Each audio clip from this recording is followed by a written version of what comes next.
inviting me to speak tonight.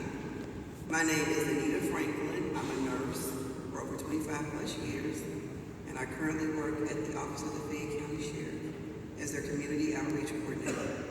In April 2014, I lost a son to gun violence, caught in a crossfire between two groups of young men, ages 15 to 17. Antonio was my middle child. He was quiet, spirit-filled, and at his funeral, I remember our ministers describing him as a peacekeeper. I can remember his friends spoke to me about his musical talents, none of which I knew about. I guess when I left to go to work, he was then considered DJ Tony. Antonio was a friend to many people with various cultural backgrounds. That's how he was raised. That's how I was raised. I remember that phone call, my youngest son. He called me 3 times before I realized it wasn't a prank. He asked me did I know where Antonio was, and then he blurted, I saw it on Facebook. Tony's been hurt, Mom. Shot. I called 911, and the operator calmly gave me instructions and his location, if this was true. She was the beginning of my journey, my team of first responders that would forever be a part of our lives. I remember getting to the hospital and wanting to scream. How could this happen? I worked, my kids made good grades, and they weren't in any trouble. I remember the emergency department was full that Sunday night. And I remember thinking as a nurse, I don't want to upset sick people.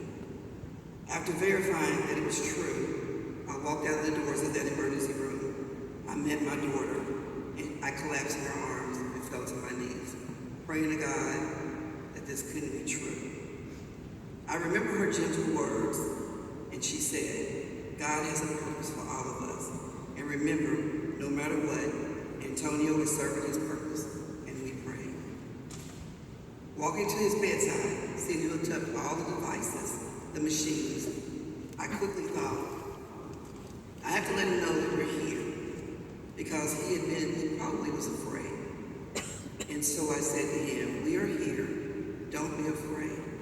I said, if you come home to me, it's great. But if you go to God, it's even better. I remember a tear running down his face. And I whispered, love and trust God, no matter what. Then my attention was focused on this backpack. It was a backpack that Antonio carried around all the time. And I remember telling him, you mustn't carry that backpack because an African-American young man carrying a backpack could only mean a couple of things: trouble, possibly death. As I made my way over to the backpack with the minister beside me, I opened the backpack. And as I opened it, I remember Antonio used to say, oh, Mom. As I opened the backpack, I saw the contents, and it was his Bible that fell down. Within 24 hours, he transitioned, giving himself to 4 organ recipients. His heart to a man was Latino from West Virginia, a lung to a man from Pikeville, Kentucky. And then there were 2 other recipients. So let's talk about unity and love. We are all beautiful on the outside and different, but we are all the same on the inside. I remember my mortician called me and said, Sister Anita, we won't be able to show Antonio's body. And I said, really? Well, you do the best that you can do, because we will be showing his body. I want them to see what they've done to him. You see, I remember as a young girl a lesson, the bravery and courage displayed by Emmett Till's mom. She showed his body, and it taught the world a lesson. And I thought showing Antonio would teach Lexington a lesson. The young man was convicted of killing my son. I came face to face with him with permission. I hugged him, I said a prayer in his ear, and I told him, this is your second chance. I told him I didn't hate him, but I was extremely disappointed. And I will tell you what followed after that. His grandmother saw me out in public and told me that she didn't think it was fair that her grandson received 7 years for the murder of my son. I told her Antonio received a life sentence. Survivors. Survivors. Survivors come from different backgrounds, diverse backgrounds. We share a common sorrow that comes from various situations. Having a loved one wounded or killed, threatened, or witnesses that are afraid to speak, any act of violence affects us all. I brought these ladies with me today because I'm telling Antonio's story, but my mission is to tell our story. I'm going to ask them to quickly come, tell their loved one's name, if you like. My name is Marita Cole. My son, William Cole, was murdered on May 22nd, 2017. He was 26 years old, a wonderful father, a wonderful son. He left 2 children, a 5-year-old and a 4-year-old, and he did not deserve that. Hello, my name is Stephanie Gillespie. My son is Mikael Antonio Willis. He lost his life to gun violence on February 7th, 2018. He was only 19 years old. Hello, I'm Mikael's grandmother, and Mikael never had a chance to really have children, grow up, and have a life that others had. So we all need to just pray for each other and stop this violence. Hi, my name is Dina Howard. My son is Sean Howard. He was 19 years old. He was shot on August 5th of 2017. He was only 19 years old and was to start college in 8 days. He was a wonderful young man and a brilliant child. His violence has to end.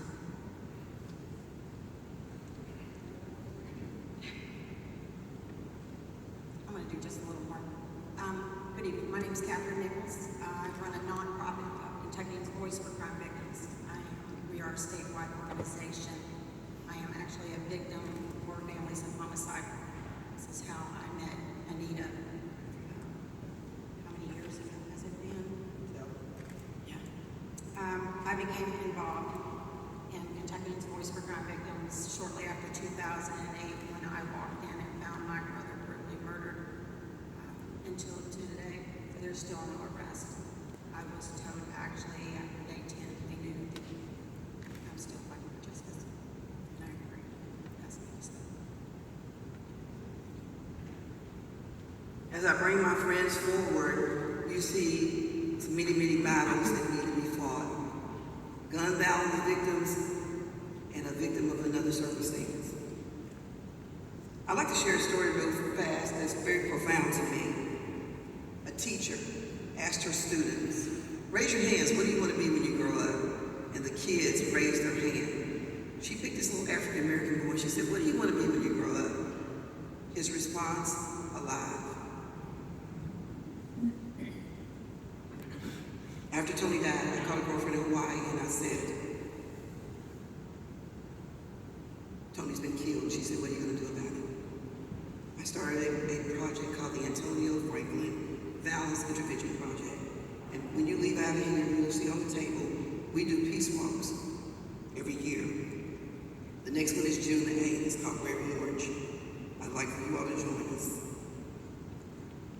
Also, once a year, we host a pageant. It's called the Mr. and Mrs. Essence of Lexington pageant. Now, I know you're wondering, she's not crying. She's calm. She's not upset. And I'm telling you, when you pray and you have prayerful people surrounding you, you become brave enough to say what needs to be said. When I talk back on the peace walk, it's going to have a petties in there. There are a lot of children in this town that won't see anything but dogs or cats in their entire life. At this petting zoo, we bring llamas and different type of animals because we want to plant the seed. We're going to bring it to you. Now we want you to go get it. Even though I have my own organization, I joined Moms in Action in 2018. And I was their survivor fellow. And it enabled me to speak in front of legislation in Frankfurt and all the way to Washington, D.C. I will tell you something really funny as I close. It's funny to me. But I ran for office last year, 2018. I told my opponent, I'm not running against you, I'm running with you. Well, of course I didn't win, but that's okay. A few months later, I was appointed to the Attorney General's Survivor Council. I just misunderstood God's message. He said council, I just got it wrong. I was a delegate, I was an ambassador from Kentucky as we went to visit the U.S. Senate offices in April. We met with officers of Mitch McConnell, representatives from Tennessee, Florida, North Carolina, South Carolina. We discussed the red flag law and criminal background laws. If I was asked how that meeting was, I'd tell you it was great, because I was able to meet Heidi Cortez, a Columbine survivor. Listening to her story was heartbreaking as she watched her friends die around her. But what was even more heartbreaking is that she was in D.C. with me, and there was another threat to the schools in Colorado. One, that she had her 5-year-old that was going to be enrolled in school. One, death is unacceptable, and there is an epidemic of gun violence. I believe my story can save lives. We in this room are all connected. I want you to leave here with something ironic. The day Antonio was shot, he laid in Duncan Park under a mural that was painted by children that read, "Years from now, no one may remember who I was or what I've done. What matters is that I'm important in the life of a child." Yes, Antonio has served his purpose on this earth, and he definitely has been important in the life of a child. Again, my family would not have made it without the power of prayer and the support of our community. Special thanks to Sheriff Kathy Witt, as her team has surrounded our family and other survivors in these past years. Also the police department, the fire department, Moms Demand Action, our entire community, the mayor's office, and you here tonight. You're here tonight because you want to change. It's hard facing unexpected tragedies, but I was determined to turn our tragedy into a triumph. So see something, say something, do something.